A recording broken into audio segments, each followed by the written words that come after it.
something that I learned along that path is authenticity. It is so important, because how can you establish a goal for yourself or have a vision for yourself unless you really feel convicted about that? And that comes from being authentic, being your authentic self. And if you aren't able to be your authentic self, how can you accomplish that vision that is only just unique to you and special to you?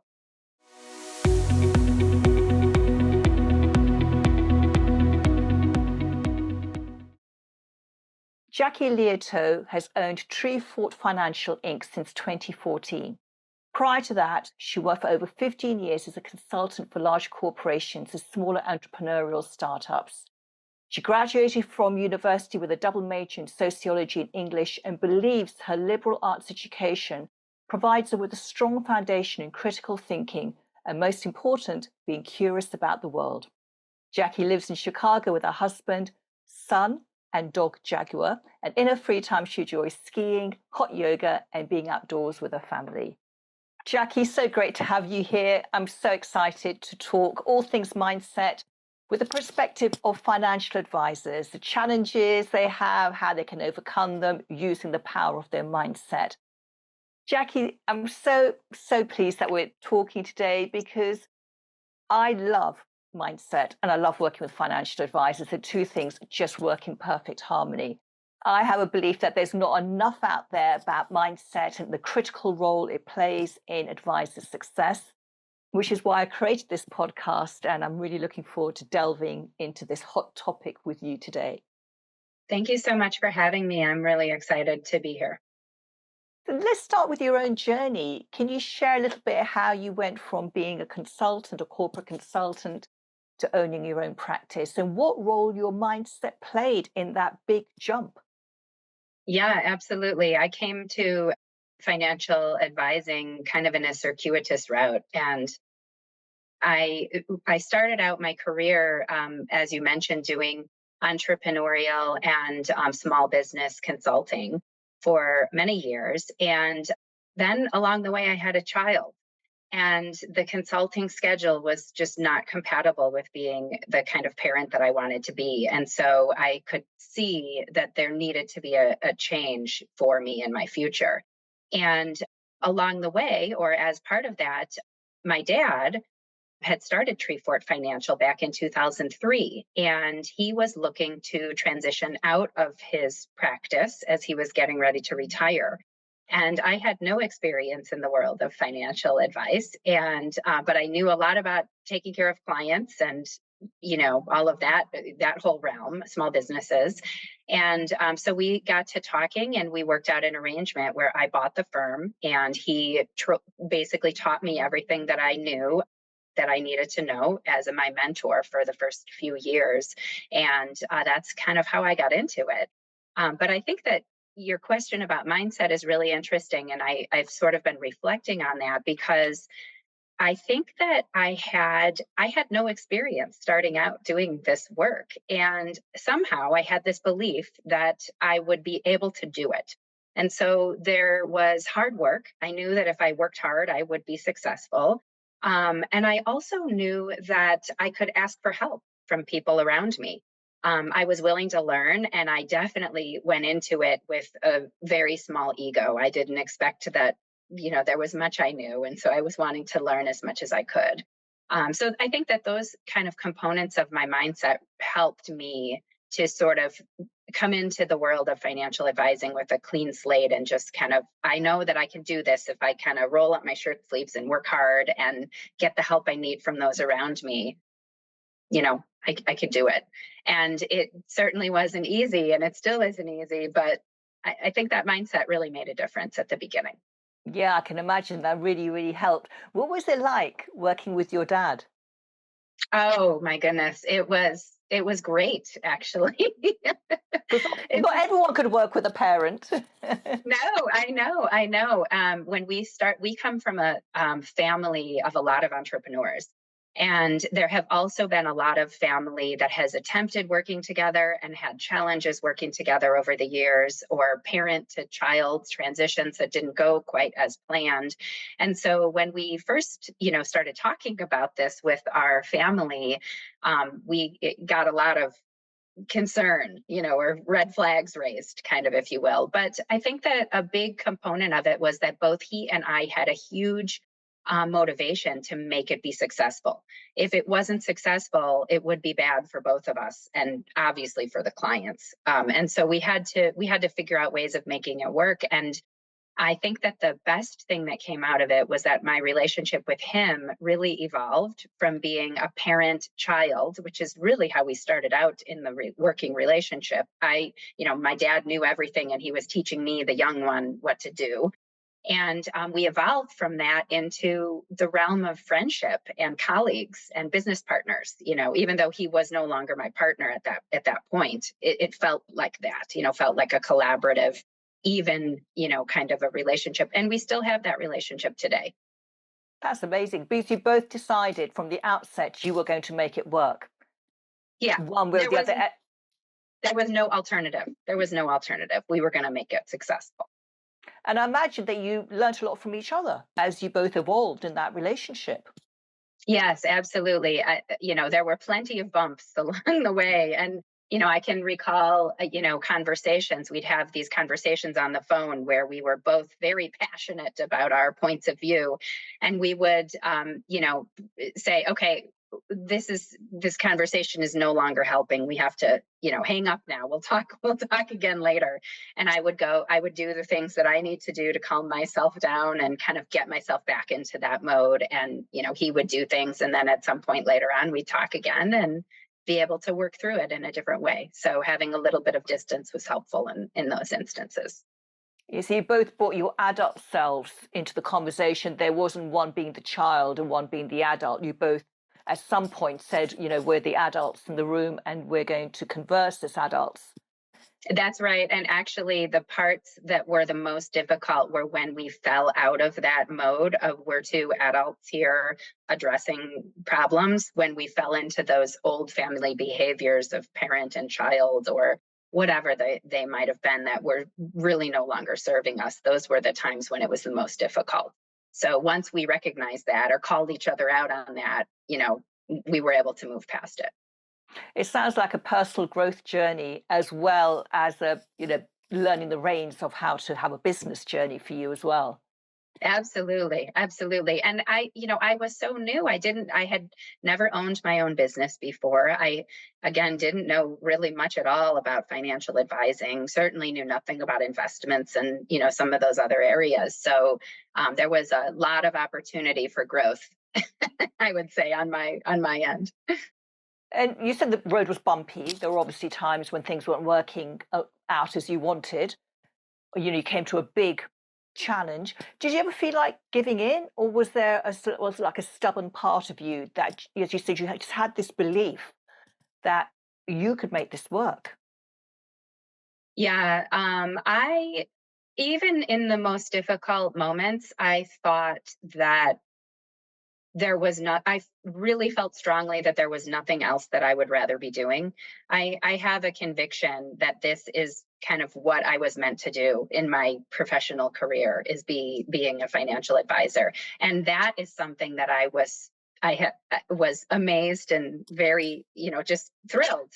That's not something that I could have predicted or planned at all. I knew that it was, or I intended to, practice it as a helping profession. And that was something that I was lacking in my previous career. But it only takes a couple of meetings with clients where you really can make an impact, and I had had lots of those conversations, by that point in my time, that those things carried me through the most difficult times. So there was no instance where I thought, I have to just leave the profession. This is the end of everything. And I also really like running my own business. It's a lot of fun. It's challenging, but it's a lot of fun. So I think that the problems that I had, specifically with my father, or kind of it wasn't really problems with my father. It was more sort of evolution of the practice, how it was versus what I would like it to be going forward into the future. Those I think were kind of the roadblocks along the way. It was never a situation where I felt like I needed to leave the profession. Yeah, and it was never obviously personal towards him. It was more frustration at the situation, and being That's able right. to separate those two things is so important, isn't it? Yes, that's right. That's right. And still we would, get together at the weekend and do fun things with the rest of the family and, all of that along the way. Wonderful. So what do you think is the biggest reason why some advisors fail or they don't have the results they want? They get stuck somewhere while others thrive and build a wonderful business. What separates those two groups of advisors, do you think? What's the biggest reason? That's a really good question. I think that it's mindset. I think that there is something going on with them that just kind of helps them persevere, or creates a situation where they can no longer do it. And I know that there are some extenuating circumstances. I mean, starting out is very difficult financially. There is many years before you can actually become profitable for most advisors who are doing it, solo. And then there's also, I know that there are problems with our industry. For certain groups of people, it can be not a very welcoming profession in some ways. Although I think that that's changing, as time goes on. And so I know that there are some external things that could result in people not, ending up being successful. But aside, putting those things aside, I think that it really is this idea of, I have a vision of what I would like to see in the future, and I know that I can get there. I have this, that kind of mindset where if you bring your full self forward, you can do it. How do you keep your focus on your vision? Because you said there's so much stuff going on externally, fires to fight, put out, and all sorts of little things asking for your attention. How do you manage to stay fixated on your vision so you don't lose the focus on it? Hmm. Um, I did some work with a mindset coach a couple of years ago. And as part of that work that I did, it was with Liz Hand, who you've had on the podcast. And as part of the work that we did, she helped me to identify my essence. And I think that the biggest component of that is the ability to recognize that when you are kind of like living your best work life, and being able to show your essence, there is really almost nothing you can't do. So you just have this, it's like you're in the zone, or you have this ability to be able to connect with people in ways and accomplish things that you maybe didn't think were possible before. And I think that being able to connect to that essence and also kind of tap into it, and I have some strategies that I use to kind of get myself back to that as well, because it's one thing to know what it is, and it's another thing to actually make it show up on a day-to-day basis. Absolutely. And that helps you just to keep refocusing back on what you really want to achieve. Exactly what I really want to achieve. And it's sort of like how does this sit with me inside? How does it feel actually inside of me? Does it feel uncomfortable and awkward? Does it feel like I'm totally there and right in it? And so I think that tapping into that feeling inside myself can help me stay focused. So, at what point did you decide to do the mindset work? Because it's so easy just to keep going and, working on the strategy. And, it's so easy just to ignore the mindset piece and think, well, that's not really relevant here. All I need to do is really hone this marketing strategy and then everything will come good. So, what made you think I need to do some work on my mindset here? That's the piece that could change everything for me. Yeah. I had done some personal work with somatic experience, which is kind of more body work, but it's sort of learning the connection between your mind and your body, and that made a huge difference for me. It started right around the time of the pandemic, the work that I did in that regard, and as we all know, that was not an easy time for anybody that period. And so I learned some kind of tools around helping to calm my body and, practice that sort of being aware of my body. But I noticed that there was still a problem where I would find myself, kind of spinning out. am a recovering perfectionist, and I everything needs to be exactly right, on all different parts of my life, or it's not acceptable, and that obviously is not a reasonable way to live life. And so I found that even with that kind of more body awareness, more centeredness inside my body, I was still having challenges where I could never get enough done, or I could never, satisfy the level of client service that I wanted to satisfy, or get the type of clients I needed, or what have you. And that was when I actually heard a podcast that Liz Hand had done, and with Michael Kitsis, and I thought, oh my gosh, I need to learn more about this. I need to connect with her. I need to, find out more about this. I hadn't really considered the impact mindset had on financial advisors up until that point. Yeah. It's something that's, I just feel is overlooked again and again, but it's such a key part of the success. So you said that you learned some, ways, some strategies for, getting back on track. So when you do come across a setback, how do you pull yourself out of the rabbit hole? It's so easy to go down a rabbit hole, isn't it? Feel like a victim, complain in our head, and it could go on for quite a while, which takes time out of our work and our business. So how do you pull yourself back to doing what you know that you could be doing to grow your business? Right, right. Yeah. There are a few things that I do, and almost all of it kind of starts with connecting back to my physical body, because that is so much easier to control than those crazy loops we get into in our in our head.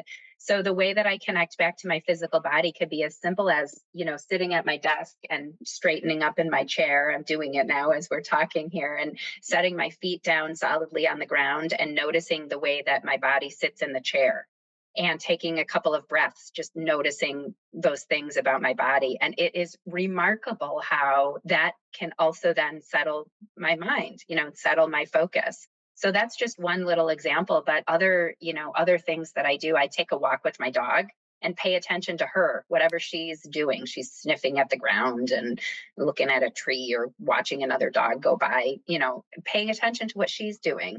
And then I also have been doing hot yoga, which makes a huge difference in the ability to stay focused on, the present moment. So I think all of those things are kind of like a recentering on the present moment, and then be able to take those couple of breaths, and then be able to think again with a little bit of distance between that thing that was making me spiral, and the setback that I was having, and, really what I wanted to do going forward.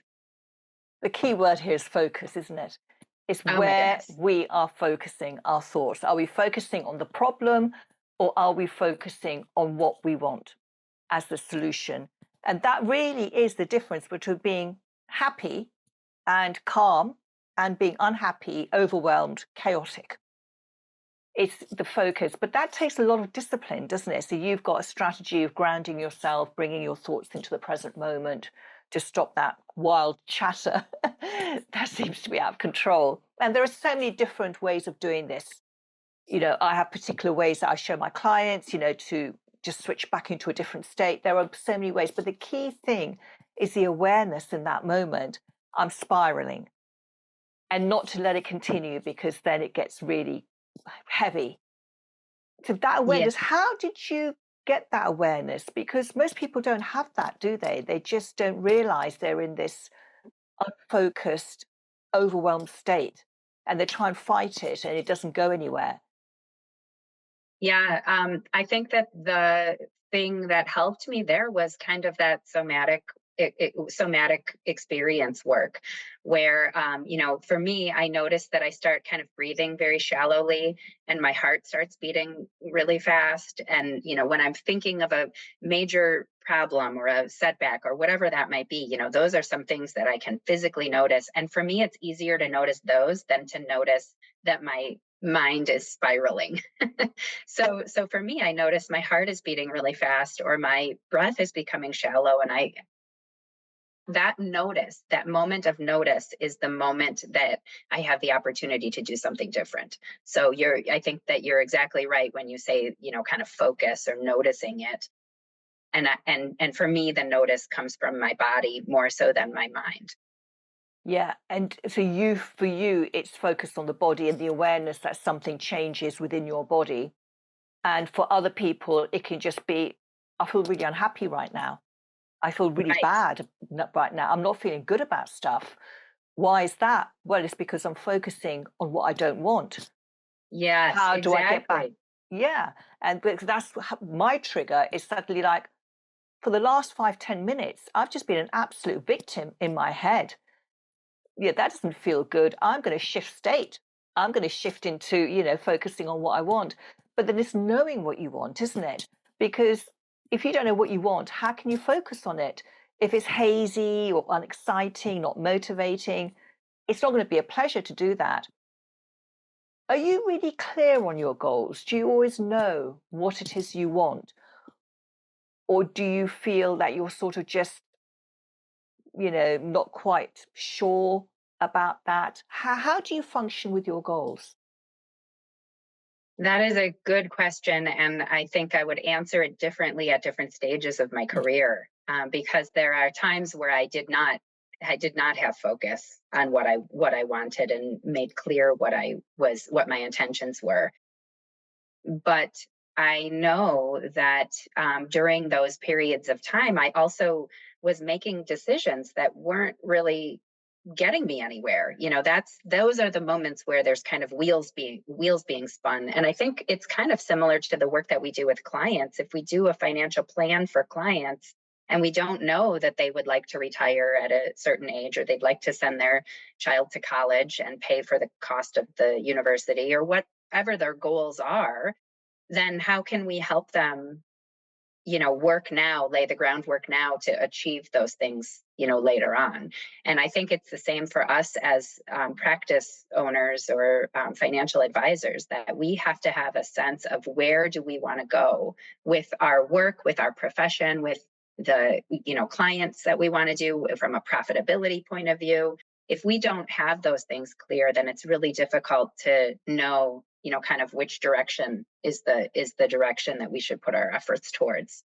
So for me, I think that I've been able to be most successful during times where I have a vision. I know what it is, and I can, make decisions about how I spend my time based on, is it getting me to my vision, or is it just a waste of time, confusing the situation instead.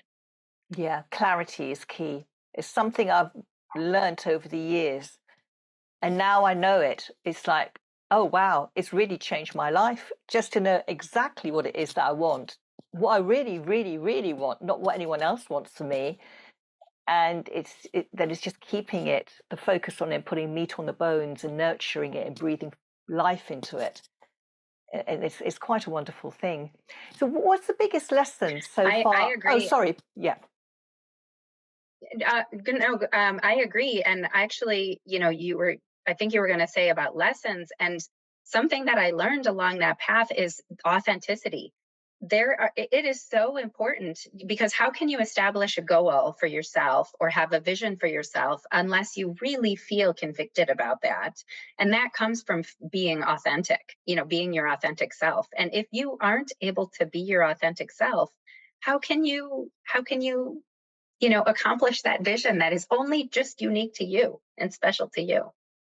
Yeah, I completely agree. And getting that piece in place, it's easy for some people. For other people, it does take some intentional work to feel authentic, because a lot of people say, well, I feel like an absolute fraud, or I don't feel connected to myself, and I just don't feel things. I don't feel the empathy, or I don't. and they feel there's something wrong with them. But actually, there are ways to really connect back, something that I had to work on, and boy, does it make a difference. But when it's there, you really speak from the heart, don't you, rather than from your head. And Exactly, yeah. exactly. And for me, the time when I recognized that I could be authentic in my practice, because I had this idea of this persona that I needed to show up as, as a financial advisor. And the time when I kind of recovered from that was actually during the pandemic when I was needing to be on Zoom in the house with all the chaos of the house, and my child needed help with his math homework, and the internet went down, and the dog was barking while I'm trying to have this sort of formal professional conversation with my client. It's very natural that my life is going to intrude, and my authentic self is going to intrude on this persona that I had built up or thought that I needed to have. And it was remarkable every single time that something like that would happen. My clients would show me the grace that I wasn't even able to show myself. It's no problem, Jackie. I know you have a life. It's no problem. We'll figure it out. They were so generous had such generosity of spirit. And it made me realize that I could have a lot more fun when I was being my authentic self as well. And people appreciate that. And I'm not everyone's cup of tea, but for those people who, appreciate my authentic self, those really are the people that I would like to work with and that I would like to, have around me in my life to kind of foster that authenticity. And I would like to do the same for other people too. I love that because you show up as your real self. People want a relationship with a real person, not someone who's like a robot, suited, booted, always saying, the professional thing. And it also helps you to differentiate yourself in the marketplace because you're unique. You've got your family, you've got your lifestyle, and the more people can sort of look behind the curtain of your real life, the more of a connection there is with them as well. That's right. And it allows them to also pull back the curtain themselves on things that are really important and critical to their, state of well-being that we can help them with as financial advisors. So I think in some ways, me being my authentic self encourages and promotes them also showing up authentically as well. And that comes with all of those, challenging mindset things that our clients have to do with money as well. So then it gives me the opportunity to help them in a whole bunch of different areas of their life, not just the, dollars and cents and the investments on the page. Is that the biggest lesson life has taught you so far, being authentic? Or is there another bigger lesson that life has taught you so far? Hmm. The lesson that life has taught me so far. Yeah, I mean, I think being my authentic self is something that is probably the biggest lesson. And the other lesson I think has to do with how I view people around me. And this also, I think, is part of that mindset thing, like where you were saying earlier, oh, you can fall into being a victim, or how terrible this is for me. Why is this all happening to me? I have found that if I'm, instead of kind of sinking into myself, if I'm curious about other people, being curious, I think, is something that's really important, because if you're curious, that means that you're open minded and interested in understanding how they're making decisions, why they chose a certain thing. And then there is a lack of judgment about whatever that other person is doing, or or the impact that might have on you. And so I think that that is another component of, I think that I'd say kind of those two things: being authentic and feeling curious, being approaching situations, in particular difficult situations, with curiosity rather than, some other mentality or mindset that would not allow me to address the problem. Being curious is easy in some ways, because it gives me the idea that they're doing the best they can, just like I'm doing the best I can in this really difficult situation. And so how are we going to figure it out? Yeah, it allows you to stand in their shoes, doesn't it? That's right. Exactly. Exactly. Yeah. That's why I love the work that I do, because I love trying to figure out why people think as they do and how they make the decisions that they do and why they have the habits that they do, which don't serve them. And then how we can change all of that into habits that do serve them and thinking that serves them. It's absolutely, people are the most fascinating thing, aren't they? And I everyone's a did. unique individual. And I absolutely love it.